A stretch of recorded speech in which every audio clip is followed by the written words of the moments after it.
messieurs, nous vous rappelons que des mesures renforcées sont d'application afin d'éviter la propagation du coronavirus. Gardez une distance entre vous d'au moins 1,50 m. Se promener pour prendre l'air et faire de l'activité physique en plein air est permise en famille ou avec un ami, mais en respectant obligatoirement la distanciation sociale.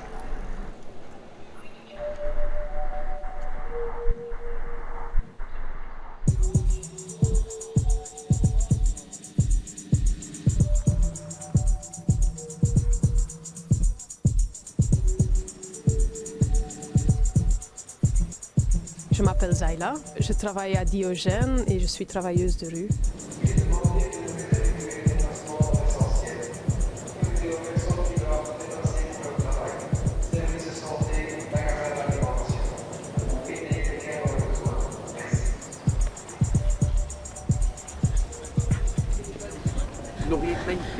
Ça va?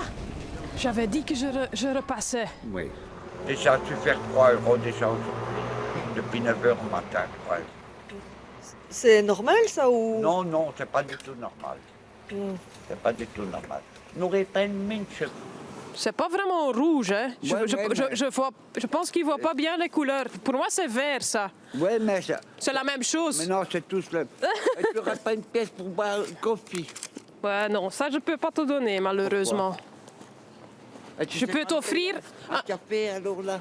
Mais il n'y a rien qui est ouvert. Ouais, le truc vert, là, c'est ouvert. Et là, ils vendent du café. Ah oui? Oui. Allez, on va une fois regarder là-bas. Oui. Parce que dehors, hein. Oui, parce que je veux bien avoir un café aussi. Oui. Si on donne du café là-bas... Mais on ne peut pas boire à l'intérieur, il faut prendre à l'extérieur. Hein. Il faut prendre à l'extérieur, mais ça, c'est pas grave, hein? Non. Il fait beau. Ça va? Les affaires ne marchent pas tellement, hein. Ils sont à l'arrêt, hein. Au chômage.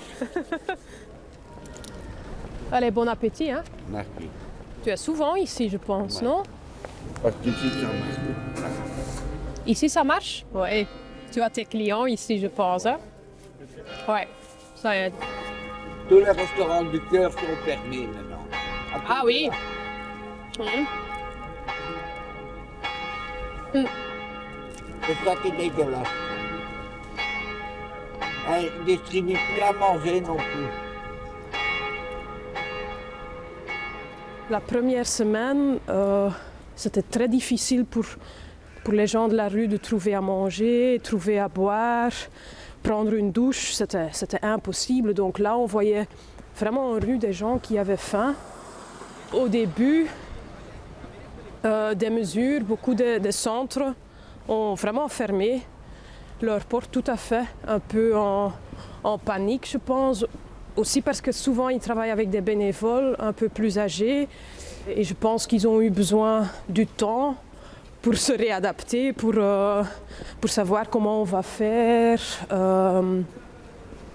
et comment on peut quand même encore être là pour les sans-abri.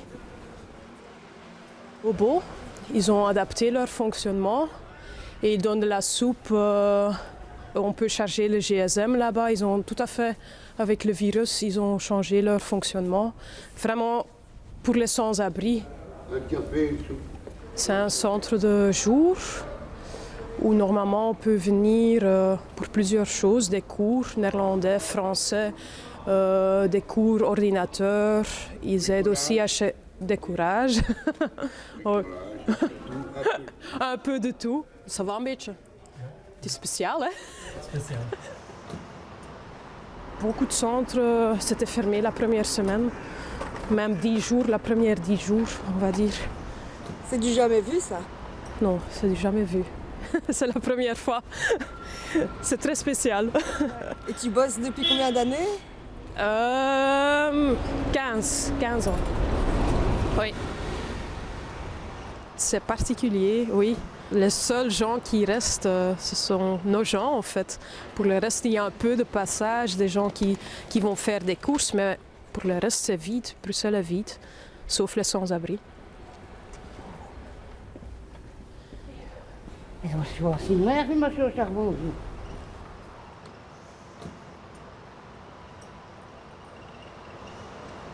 Est-ce qu'il y a un moyen que vous mettez un cachet? Je ne sais pas.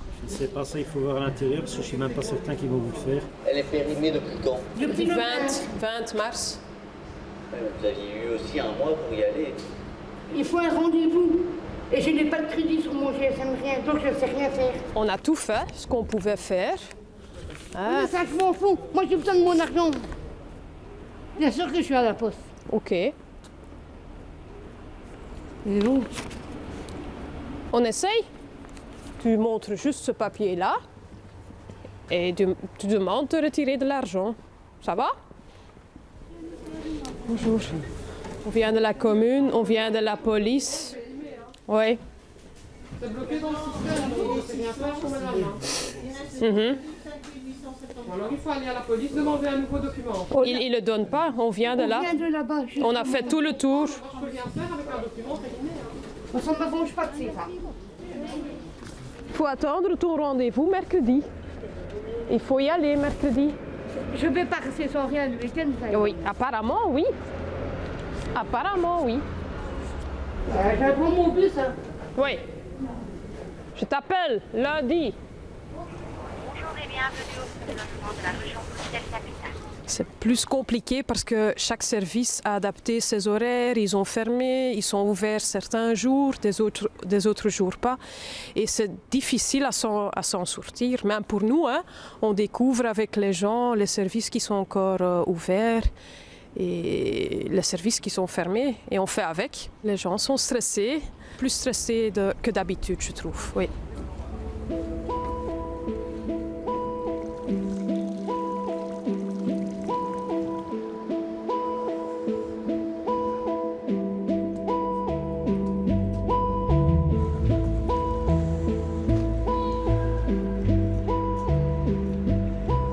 Il y a certaines personnes qui sont pratiquement toute la journée dans un café. Ils prennent une bière et ils prennent pratiquement toute la journée de s'asseoir là, dans le chaud. Et maintenant, avec la fermeture, c'est plus possible. Donc, je ne sais pas où ils sont. Je cherche les gens, oui. Oui. Et je passe souvent encore sur les places où il y a les cafés d'habitude pour voir s'ils ne sont pas là sur un banc assis. Mais je ne les vois pas pour l'instant. www.info-coronavirus.be. Dominique, tu es le seul encore. Pour le moment, oui. La gare pour le reste est vide, hein? Non, il y a encore des habitués. Des habitués qui... C'est pour ça que tu restes, je suppose, encore un peu ici ou... Oui, de toute façon, tu sais aller où? Il n'y a pas plus de monde ailleurs. Non, c'est vrai. Et toi, ta santé, ça va? Ben oui, j'attends de pouvoir rentrer en clinique. Ah pour oui. la première séance de réunion. Ah J'aurais oui. dû rentrer le 30 mars, mais... Rien. Bon, moi j'attends, j'espère que ça va se débloquer à un moment ou à un autre. Allez, Dominique, je continue. Bonne journée à vous. Oui, porte-toi bien ici, seul dans le couloir. Ah, je dois dire que au niveau calme, j'ai Ah. enfin le temps, J'ai vu que tu avais des livres. Plongé dans mes bouquins. Tu lis quoi? Pas mal, je connaissais pas. Ah ouais. C'est sur Je connais pas non plus. C'est sur une anorexique en fait. Ah oui. Ouais, c'est Mais qui a tendance à ce que son anorexie provoque des crises psychotiques. Ce qui fait qu'elle discute avec ce qu'elle appelle son squelette, mais en fait c'est elle-même. Ah oui, c'est intéressant. C'est passé, Et l'autre, c'est quoi Nancy? Nancy Houston, professeur de désespoir. Je ne connaissais pas non plus, mais ça allait rien. Allez, c'est vrai, tu sais quoi faire. C'est assez récent qu'ils dorment vraiment ici, dans cette couloir. Depuis le corona ou... Non, je pense bien avant, mais ils faisaient plus de contrôle avant la sécurité et je pense qu'ils laissent les gens plus dormir maintenant, pendant le corona. Je suis souvent aussi beaucoup pour l'instant dans l'écoute. Les gens ont besoin de parler, ils voient moins des gens qui passent, donc ils ont quand même besoin d'une écoute, surtout. Ah, Philippe, il est là. Je vais lui voir. Je venais un peu te voir ou te chercher. Et tu es ici sur le banc? Tout est fermé. Ah oui, je sais.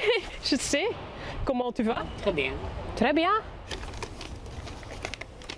Une attestation officielle Tu es un des seuls, hein? Tu sais ça quand même. Avec un papier comme ça. Oui. Tu vois, j'ai pas le corona. Hein. Allez, super, dis. Hein? Tu es resté combien de temps à Tours et Taxi? Quand même. 3 semaines. Et tu avais des signes? Tu avais un tout? Pourquoi ils ont pensé que tu avais le virus? Tu n'étais pas bien, peut-être? Non, parce que moi, j'ai l'emphysème. Oui, ouais. Tu vois, Oui. Je suis presque asthmatique. Oui, c'est vrai. C'est pour ça que je prends un peu. Ouais, c'est Et ça. alors, à cause de ça, ils croyaient... Que tu avais le virus. Tu dors dans une grande salle, là? Comment ils ont fait là-bas? C'est un hangar. Un hangar, oui. Un hangar, il y a 70 lits. Dès le début de la crise, on s'est bien douté que les personnes sans abri très éloignées de la ligne de soins allaient être plus durement touchées par le virus. Et donc ont été mis en place deux dispositifs importants. C'est des médecins de référence pour détecter les situations. Au début, il n'y avait pas de test. Et ensuite, l'ouverture de centres de confinement médicalisés. Donc ça a été Tours et Taxi dans un premier temps, donc sous l'égide de MSF. Ensuite, c'était des hôtels réquisitionnés dans lesquels les personnes pouvaient être mises à l'abri avec un suivi médical. Et donc ça, c'est géré par la Croix-Rouge et par MSF. Tu as toujours le mien? Sinon, je te sonne maintenant. Ça, c'est le mien. Hein? Moi, je le tiens. Ah, ok, ça va. Ah super. ouais. Ciao, hein. Tu m'entends, hein? Ça va? On va descendre. On va voir qui est. Ça va, monsieur? Ouais, ça va. Oui? Ça va bien? Obligé. Oui. Ah ouais, je suis avec que ça va. Hein. Oui. Tu prends un peu de repos, là? Voilà. Tu es déjà longtemps ici ou ça va? Non, il n'y a pas longtemps. Il n'y a pas longtemps. Mais comme ça fait déjà 5 ans maintenant que je suis dans la rue. Tu es déjà 5 ans dans la rue? Ouais. Ça, c'est un beau petit temps, hein? Depuis le jour que le juge de paix a jugé que je dois payer 125 € chacune des filles. Oh là. 125 x 4, ça fait 500. Hein. Je vais encore repasser pour voir comment tu vas. Ça va? Merci, madame. Merci beaucoup. Porte-toi bien. Ouais, ça va, alhamdoulilah. Et s'il y a quelque chose dans le futur, tu me dis quoi? Un grand merci. Hein? Un grand merci. Ciao, hein? Bonne journée, hein. Oui, bonne journée. Au début, le premier contact, je dis pas ce que je fais, pour qui je travaille, c'est juste un peu parler. La base pour nous, c'est vraiment avoir un lien avec une personne en rue. Et de là, dès qu'il y a le lien, on voit qu'il y a beaucoup qui est possible. Dès que les gens ont confiance, ils veulent faire beaucoup.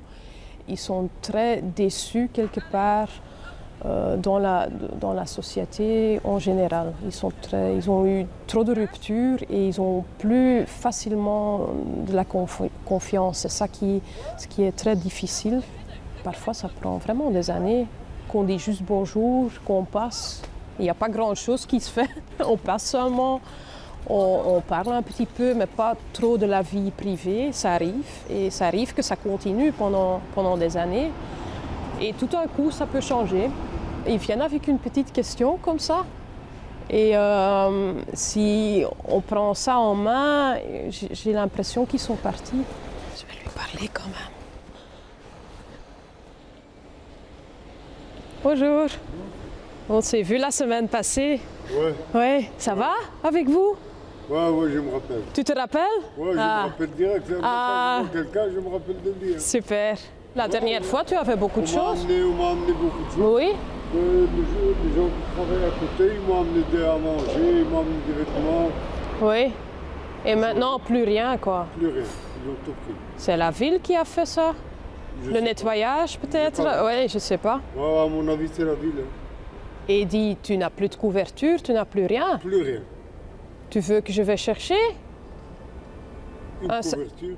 Oui, je connais un endroit où on peut prendre un sac de couchage comme ça. Ah ouais, c'est facile, tu peux aussi le matin, tu peux le plier, tu peux le prendre avec, parce que des grosses couvertures, on ne peut pas prendre avec. Hein. Ah non. Je vais aller te chercher ça, ça va? Ouais. Allez, à tout de suite.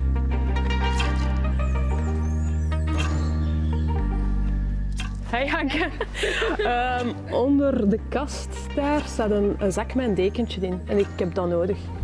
Oké. Alsjeblieft. Yep. Merci. Ja.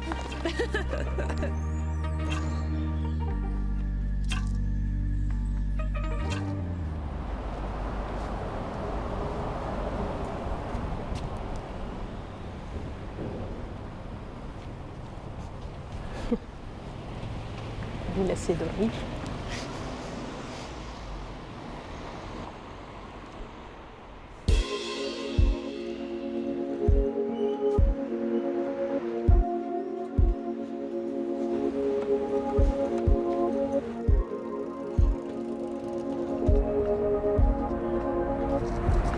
Bonjour.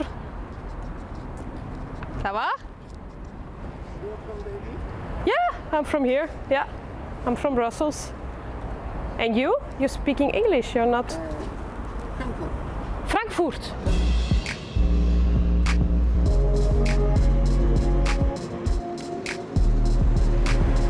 Je vais quand même demander s'ils n'ont pas une paire de chaussures 43 pour une femme. On verra.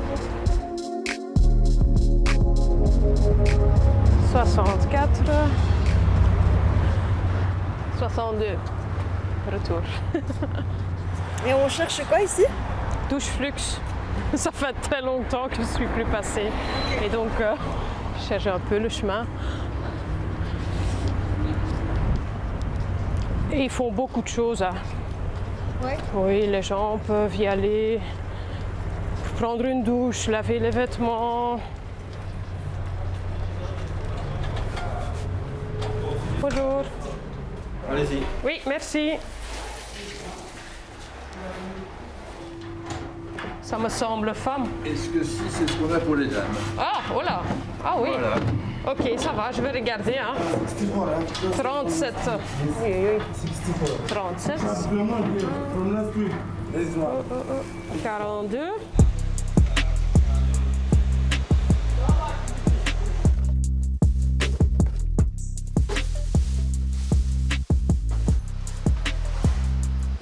À l'accueil, tu peux demander là-bas. Je demande quoi? Des masques. Je suis responsable logistique ici dans le Truxel, avec les douches, les lessives, les vestiaires, tous les dents qui arrivent. Eux, ils descendent avec un numéro, avec les numéros pour la douche. Nous, on prend les bacs, on va dire que c'est le numéro 1. Et toujours, c'est serviettes avec les shampoings, des claquettes. Et après, toutes les choses qu'ils demandent, des mouchoirs, des rasoirs, brosses à dents, chaussettes, caleçons, des vêtements. Seulement, les trucs qu'ils payent, c'est les douches et la lessive. 1 euro pour la douche et 1 euro pour la lessive.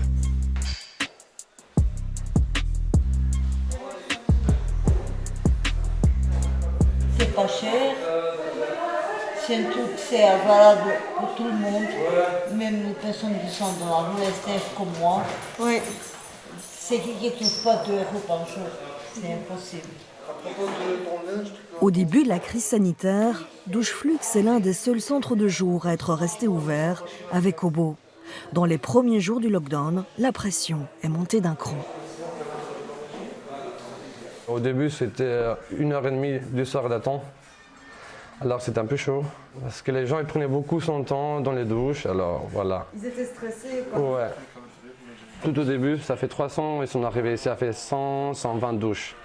C'est énorme. Oui. Oui, seulement quand on a 12 douches, faire 120 douches, c'est beaucoup. Bien sûr, on a dû tout repenser, les activités ont disparu, il n'y avait plus que des services, on a dû repenser la manière dont, et d'ailleurs ça continue encore aujourd'hui, la manière dont les services fonctionnent. On a dû réduire la voilure, ça c'est clair. Et on a aussi été un peu pionnier dans les histoires d'hôtels. Le premier hôtel, c'est nous qui l'avons ouvert à Molenbeek. On est ouvert le 10 avril, donc assez rapidement. Et ça a été magnifique.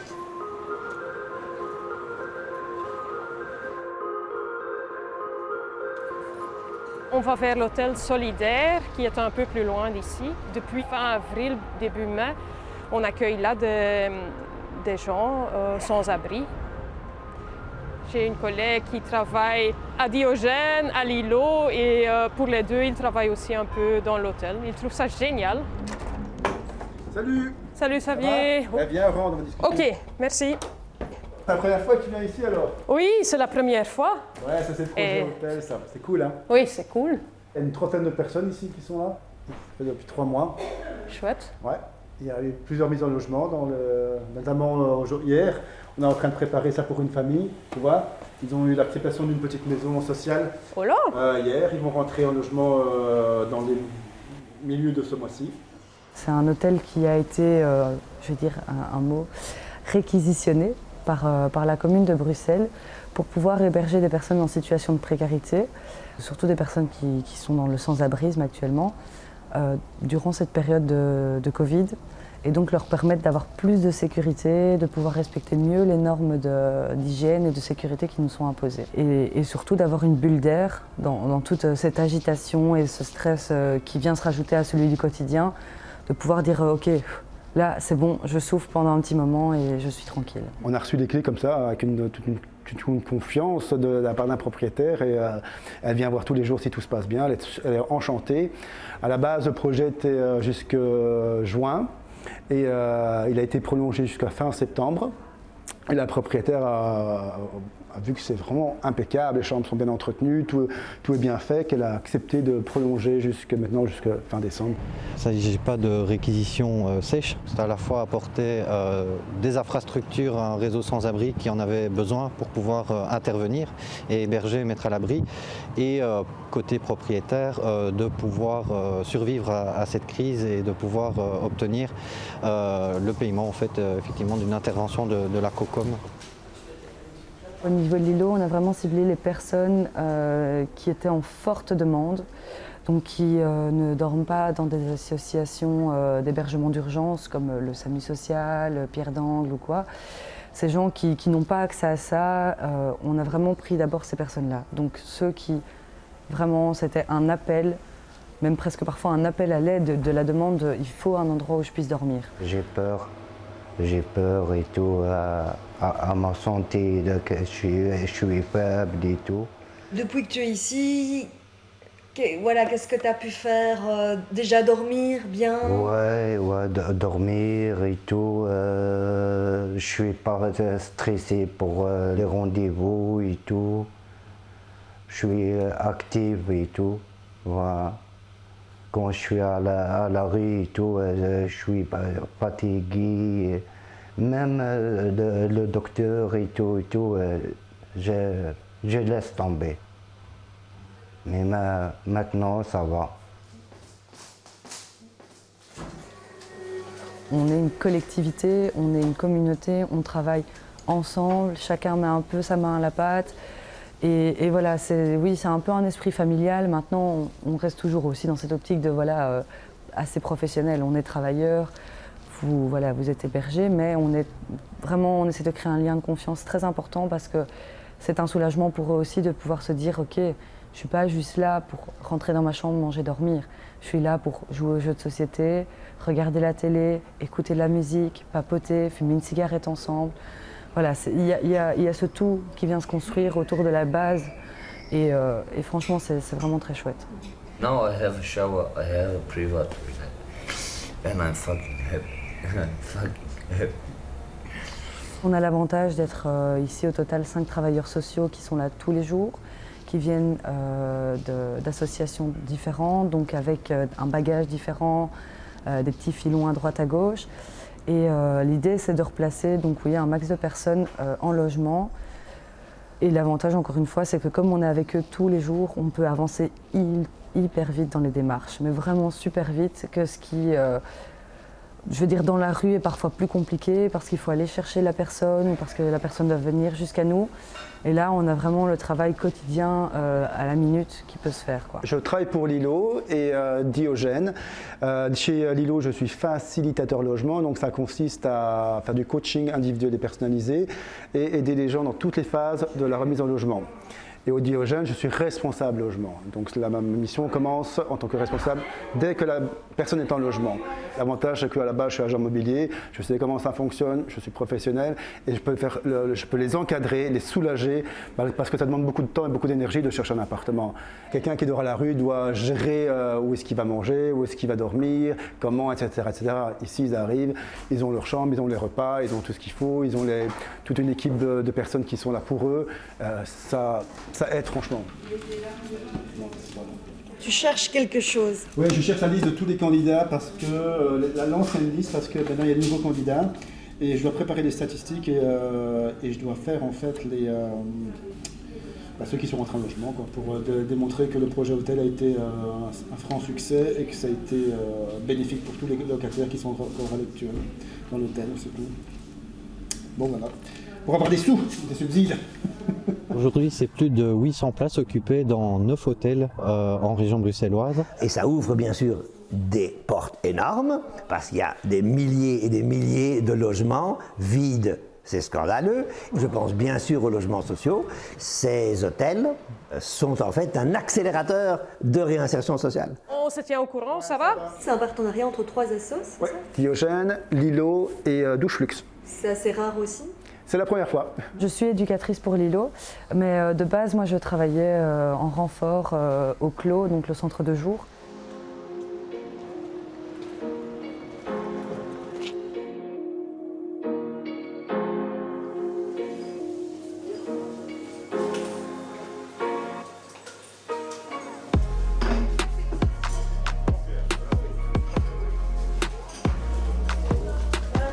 Quelqu'un qui a besoin d'un yaourt?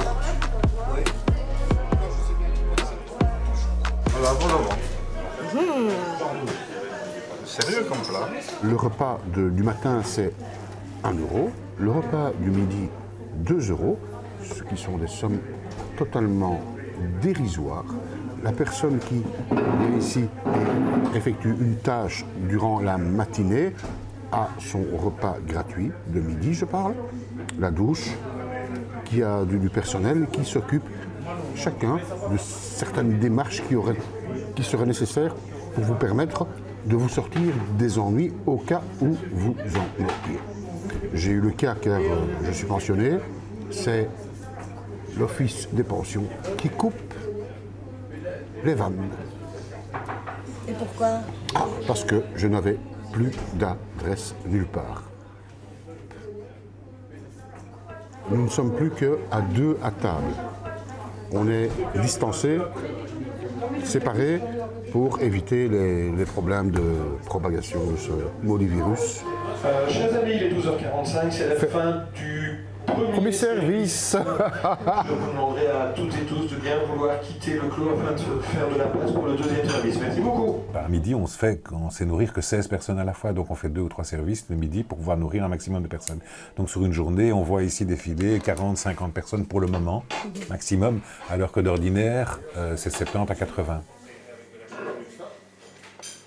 Il faut savoir que pendant la crise, pendant le pic de l'épidémie, nous avons on a dû fermer l'intérieur, donc on n'a pas voulu laisser les gens en dehors sans rien, donc on a distribué des petits déjeuners et des repas tous les jours dans la rue, ce qui était assez difficile à gérer parce qu'il y avait beaucoup de monde. Et puis à un moment donné, il y avait même des gens qui n'étaient pas sans abri, donc ce n'était pas notre public, mais on ne pouvait pas le laisser comme ça. Donc à un moment donné, on a limité à 100 personnes le nombre de repas qu'on distribuait tous les jours, 7 jours sur 7. Ouais. En Belgique, depuis le début de la crise sanitaire, les demandes d'aide alimentaire ont explosé, plus 30% environ en 2020, d'après les acteurs de terrain. Devant les lieux de distribution, les files se sont allongées alors que l'accès a diminué. C'est pourquoi il a fallu créer de nouvelles structures, comme le centre de jour à l'auberge de jeunesse Jacques Brel, ouvert temporairement d'avril à juillet. On est ici, pas loin de l'auberge Jacques Brel. Et là, ils ont aussi accueilli des sans-abri depuis la période Covid.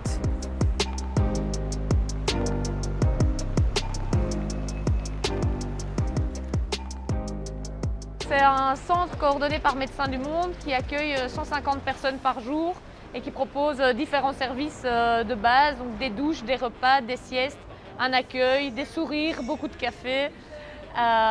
et juste aider dans la mesure du possible.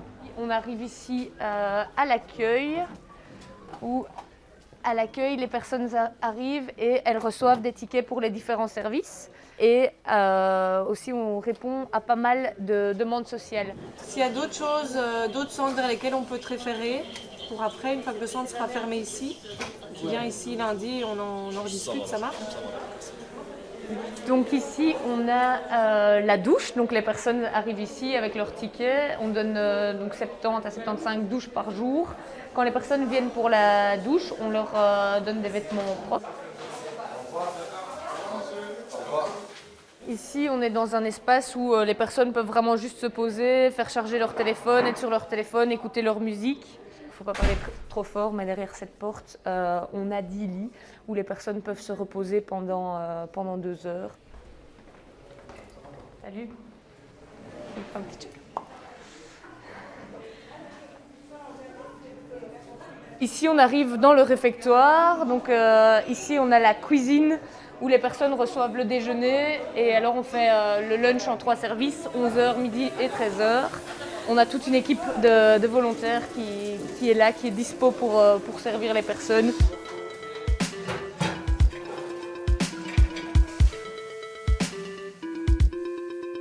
Pour le moment, la demande ne diminue pas, au contraire. Et maintenant, on atteint de nouveau des visites de 150 personnes, 160 personnes par jour.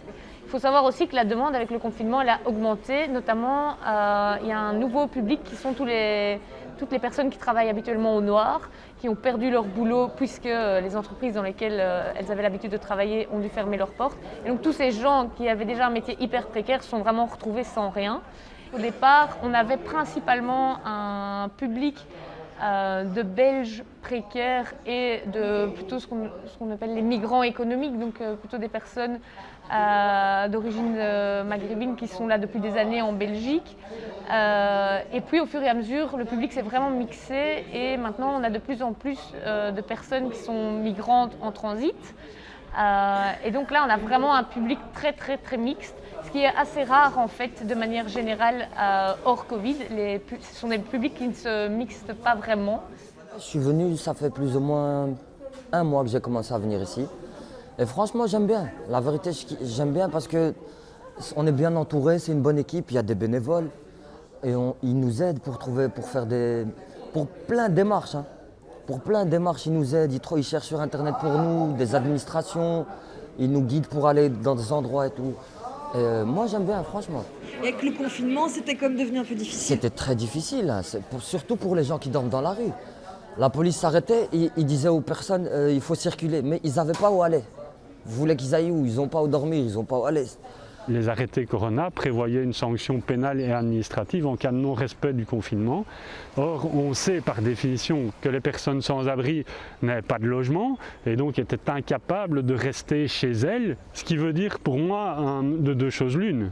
Soit qu'on n'a pas pensé à ces personnes, on les a plongées dans l'oubli et quelque part le message de la société c'est « vous n'existez pas, vous êtes invisible, pense pas à vous ». Ou alors, on y a pensé et on se dit, bon, on verra, ces personnes trouveront bien une solution, etc. Et le message est tout aussi affreux parce que c'est un manque de considération dans ce cas-là. Enfin, d'après de nombreux sans-abri et travailleurs sociaux, les relations avec la police se sont dégradées par endroits.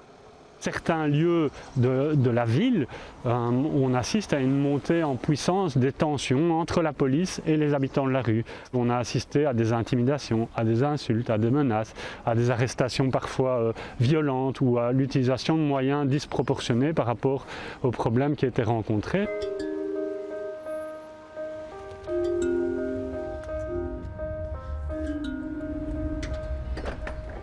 Salut, c'est Zayla de Diogène. Je viens une fois voir si Nancy, elle est là. Il est bien là. On va regarder dans le programme si madame est toujours chez nous. Ok, ça va. Merci beaucoup. Je vous en prie. Elle n'est pas chez nous, mais elle est sur le site de Molenbeek.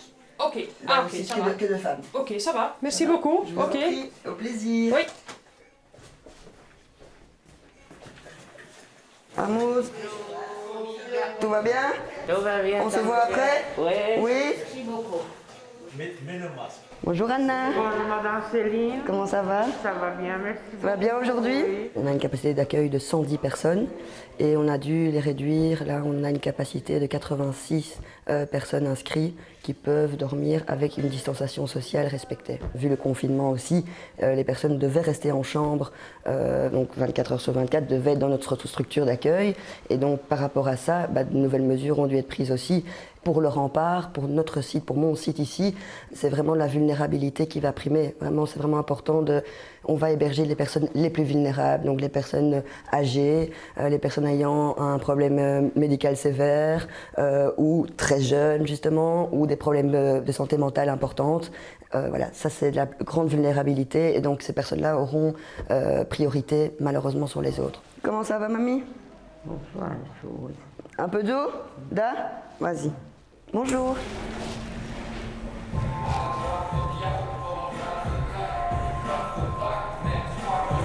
Bonjour Ben. Donc voici notre peintre. Notre peintre en chef qui rénove l'entièreté de nos chambres. Ça c'est une des plus grandes chambres que nous avons, c'est la 224. On va pouvoir accueillir 6 personnes supplémentaires ici.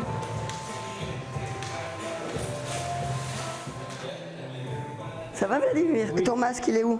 Ah, n'oublie pas de mettre ton masque, mon Vladimir. Pas mettre le masque? Si, il faut mettre le masque. D'accord? Merci Vladimir.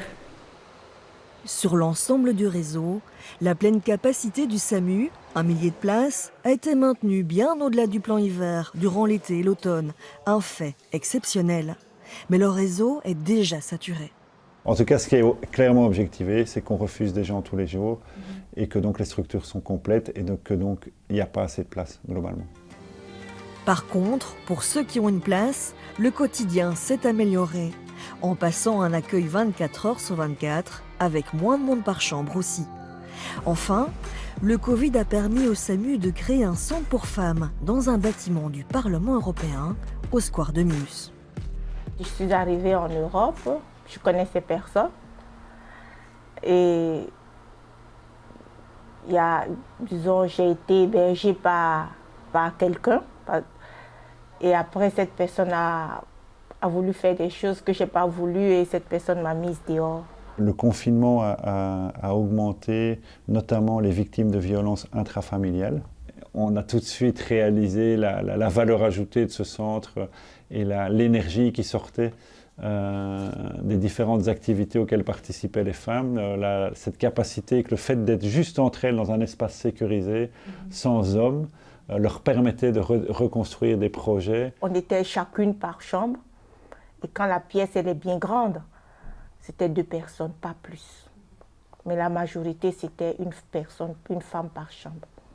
Ça vous a fait du bien ça? Oh, toutes les femmes étaient toutes contentes. On était toutes contentes parce que ça n'a jamais existé au SAMU social, pas à ma connaissance quoi.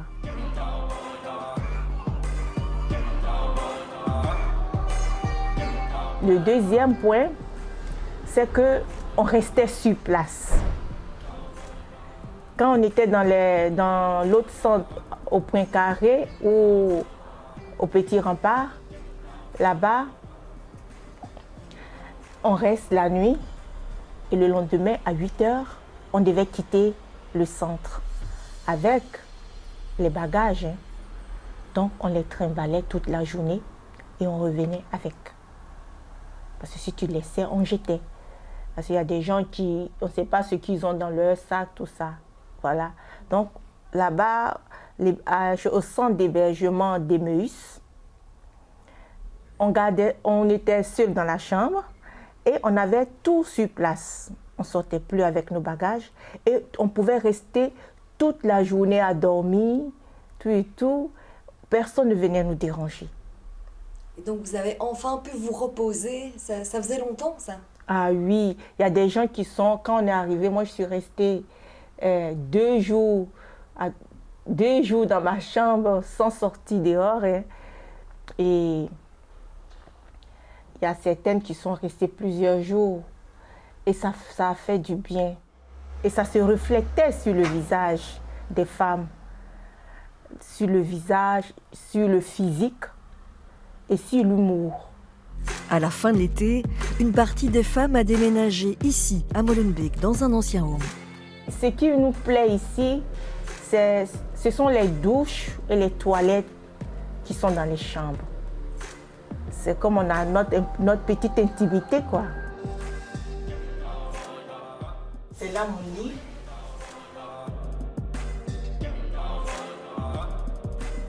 Pour gérer la crise, le gouvernement bruxellois a injecté 20 millions d'euros dans les dispositifs d'urgence destinés aux sans-abri. 700 personnes positives sont passées dans les centres de confinement et le taux de mortalité est resté faible, avec 3 décès signalés, ou du moins connus dans le réseau. Pour autant, l'aide d'urgence n'a pas englouti l'entièreté des budgets. Des montants sont prévus pour loger durablement les sans-abri hébergés dans les hôtels. Le gouvernement bruxellois a adopté récemment un plan de relance et de redéploiement qui dégage une enveloppe budgétaire, 2,5 millions en 2020, 5,7 millions en 2021, pour chercher des solutions structurelles de logement pour les personnes qui étaient hébergées provisoirement dans les dispositifs de crise. Mais c'est très difficile parce qu'on ne trouve pas comme ça des centaines de logements stables. Les équipes de terrain, ils ont mobilisé différentes équipes de terrain qui se connaissent, soit dans la Housing First, soit dans l'habitat accompagné ou le post-hébergement. Bon, c'est différents noms qu'on donne, mais pour accompagner les personnes dans le logement. Et ça fonctionne assez bien, mais le problème, ça reste le même depuis 20 ans et plus, c'est de trouver suffisamment de logements pour que les équipes d'accompagnement puissent fonctionner, quoi, parce qu'à un moment donné, voilà, et là c'est quand même un peu la quadrature du cercle, parce qu'à la fois il faut agir en urgence pour les loger vite, que les personnes ne restent pas en rue, mais il faut surtout sortir aussi d'une logique d'urgence pour que les personnes puissent s'installer durablement quelque part.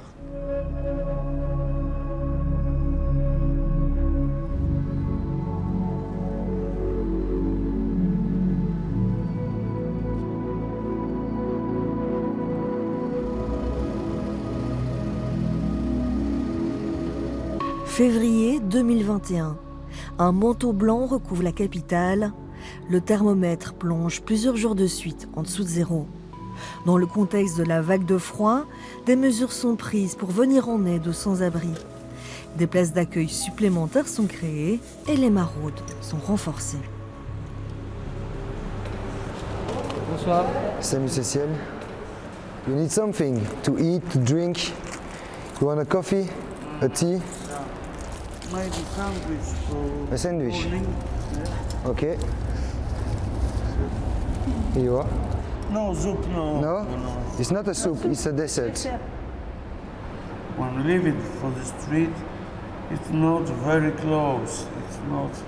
You want a bed for I tonight? don't know where is this Samo Social, but 6, 7, 8 people sleeping together, and these people with this crazy blah blah blah blah blah blah blah blah blah. Okay. But if you need No, I speak in sleeping self. Yeah, it's cold for this time, for this month. It's cold. It's normally this. But you are okay. For this moment, I try. Every day I'm trying life and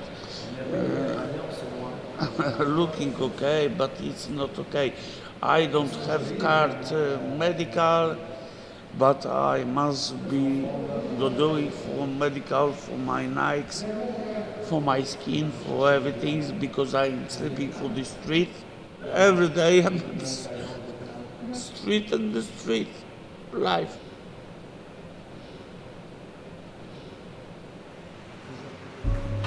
Combien de personnes dorment encore en rue? D'après le dernier dénombrement réalisé en novembre 2020, en pleine crise, il y a un peu moins de personnes sans domicile dans l'espace public.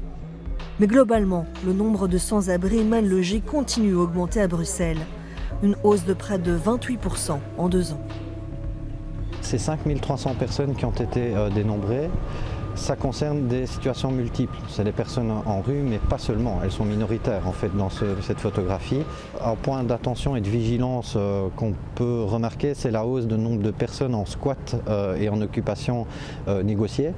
Ils sont près de 999 à avoir été identifiés. On peut quand même formuler l'hypothèse qui est à vérifier, c'est que des personnes ont peut-être pu trouver des solutions dans l'urgence, dans le circuit de la débrouille. La crise est finalement un coup de boutoir supplémentaire au niveau des services de jour et d'intervention mis en place pendant la crise. On voyait quand même toute une série de populations nouvelles s'adresser pendant la crise Covid à nos services. On observe une augmentation en fait du nombre d'enfants. Ils sont beaucoup plus nombreux repérés au niveau des centres d'urgence et des centres de l'insertion. J'ai fait 3 nuits au SAMU. Ouais. J'ai rien voulu savoir avec l'assistance sociale. J'étais fatigué, j'étais épuisé. Ok. Alors j'ai passé 3 nuits dans la chambre, ils n'arrêtaient pas de faire rentrer quelqu'un, me déranger. J'ai moins 9 degrés. Hein. Ouais. J'ai pris mon sac et hop. Ok. Voilà, quoi. Je leur ai pas voulu à eux, quoi. Mais quand même, quelque part, je leur en voulais. Est-ce qu'il y a une place en centre cette nuit? Ça te dit? Parce que justement, là maintenant, on est là, on est en camion. Ça te dit? Ok, je vais juste t'appeler pour vérifier et puis c'est bon. Ça marche? Écoute, ça se passera bien en centre ce soir. Ouais, nickel. j'espère. On va discuter à l'accueil. Ok, on va discuter à l'accueil pour que tu puisses dormir toute la journée demain. Voilà, ouais. Ok, comme ça tu te retapes un peu. Ouais, et après, si tu veux voir le service social, tu peux aller le voir. Manger, déjeuner. Nickel. Moi, c'est Renaud. Hein. Renaud, mais oui. Ouais, c'est ça. Ça fait un petit bail qu'on ne s'est plus vu. Mais ouais. Ce soir, j'y vais et je compte faire cette fois-ci. Donc, c'est la deuxième partie. Je ne vais pas faire comme la première fois, quoi. Cette fois-ci, je vais me réveiller le matin. J'ai des projets. Je compte, voilà, quoi. Je suis tombé bas, je me suis laissé aller, je me suis laissé faire. Je suis tombé dans la drogue. Je me suis baraqué par mon proprio. Je suis très bas là et si je ne réagis pas, il est demande de réagir, ça va très mal finir. On passe 3 mois dans la rue, puis 4 mois, puis 6 mois, puis c'est comme on est en engrenage. Et alors après, c'est la rue, quoi. Notre vie, c'est la rue, quoi. Et moi, j'ai peur de ça. Je me dis, Omar, est-ce que ta fin, c'est la rue ou est-ce que tu vas encore, comme tu le prédis, faire un appart? Je pourrais le faire, hein. Mais il y a...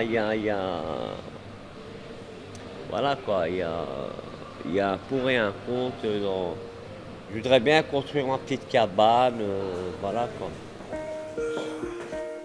Retrouver un toit, c'est l'histoire de Freddy, un ancien sans-abri relogé depuis 2012. Dans la caverne d'Ali Baba. Nous l'avions filmé en 2013 à Ixagla, au début de sa vie en appartement. On est dans le centre de Bruxelles et on va chez Freddy. Il habite maintenant depuis 2 mois. Ça fait 8 ans qu'on se connaît. Et c'est la première fois depuis tout ce temps qu'il est dans un logement. Je suis là.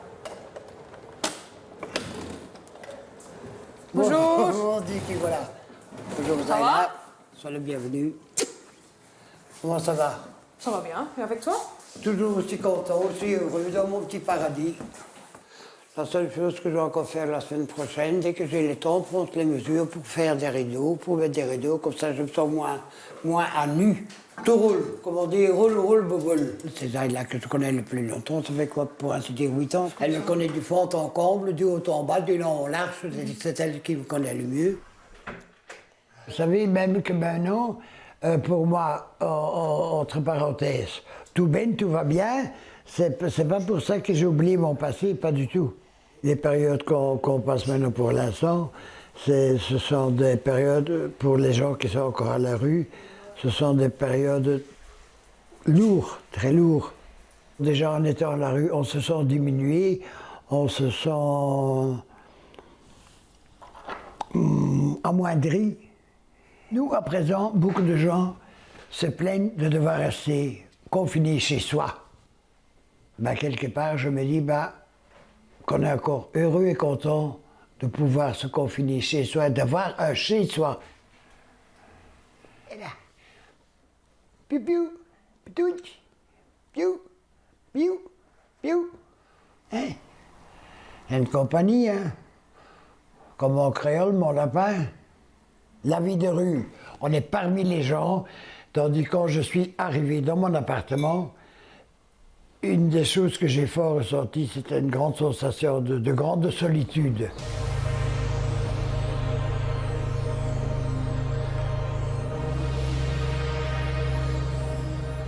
Et voilà mon ex-domicile. Hop. Voilà.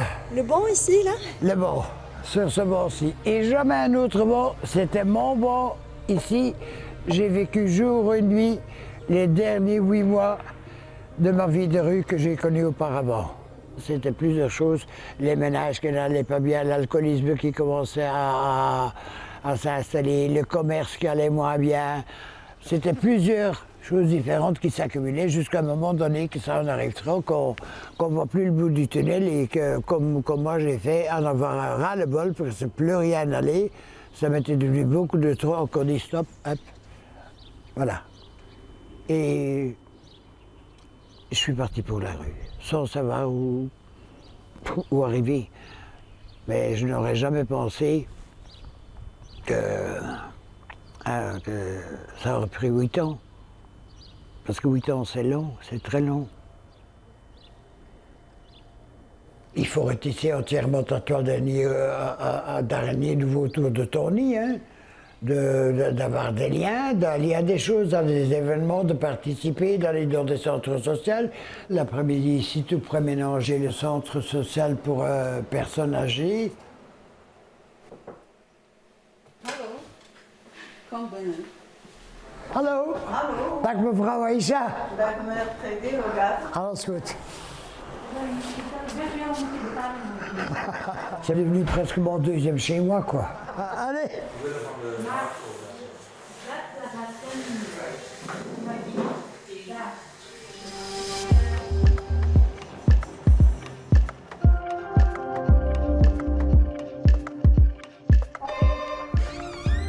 Hey Freddy. Présent. Et là, ça va? Pas comme d'habitude, hein. Allez. Oh ouais. Hop. Entre un travailleur de rue et quelqu'un de rue, il y a un lien très fort qui peut, une confiance et un lien très fort qui peut naître. C'est un combat mutuel. C'est une confiance mutuelle qui se regagne. Où est-ce que tu veux qu'on aille se mettre? Là-bas? J'en ai résisté des hivers dehors, mais ça je me le dis encore souvent, l'hiver 2012, si on ne m'aurait pas repêché de la rue, Ça aurait été difficile. C'est dingue, hein. J'en avais plus la force. Non. Psychologiquement. Hein. Là, cet hiver-là, je n'aurais pas résisté. T'étais fatiguée, hein? Ça, j'en suis 100% convaincue. Le jour que tu allais rentrer en logement, on a dû appeler l'ambulance. Et quand je suis arrivée avec toi aux urgences, le médecin l'avait dit aussi, hein, que tu t'es passé, comment est-ce qu'on dit ça en français? Oui. Par l'œil d'une aiguille. Par l'œil d'une aiguille, hein, tu étais passé à ce moment-là. À un moment, tu n'en pouvais plus. Tu disais toi-même, je ne sais plus où aller. Et que Freddy, et vraiment, quand je suis sortie de chez lui, j'étais partie avec ma coordinatrice, elle avait ressenti la même chose, que Freddy m'avait donné tout son bagage. Donc de gros bagages. C'est comme s'il me l'avait donné. Tiens, Joy, je te confie tout et gère pour moi maintenant. Et je suis vraiment partie avec ce bagage et puis on a commencé à éplucher ça petit à petit et on a vidé ce sac. Hein. Et comme tu dis, il y a quelque chose d'autre alors qui fait que tu te sens pas complètement chez toi. Je pense que la relation, c'est la base. C'est ce qu'on dit souvent quand les personnes, après une longue période en rue, vont vivre en logement. Nous, à Puerto, on pense pas directement aux choses pratiques, justement. Oui, il y a des choses pratiques qui doivent être mises en place pour pouvoir garder un logement, mais à côté de ça, on n'a pas de plein d'attentes vis-à-vis de la personne. On voit plein de choses qui pourraient être faites, mais ça, c'est pas urgent sur ce moment-là. C'est surtout d'apprendre à connaître la personne qu'on a en face de nous, de créer une confiance avec la personne. Et des fois, ça prend des mois et c'est très OK. Et c'est pas juste par téléphone qu'on peut faire ça, c'est vraiment en étant là. Et en étant là physiquement pour eux aussi. Donc non, fermer complètement, ça aurait été vraiment une catastrophe, je pense, pour beaucoup de personnes chez nous. Ah, yeah. Rare. On voit vraiment l'appel que les personnes ont sont encore plus grandes parce qu'il y a l'anxiété aussi qui est là. Et on voit que oui, les gens en souffrent beaucoup. Je pense que c'est déjà des personnes souvent qui se font rejeter beaucoup et que je me dis justement pendant cette crise-là, je suis très heureuse de pouvoir être là pour eux et de nouveau pas les exclure eux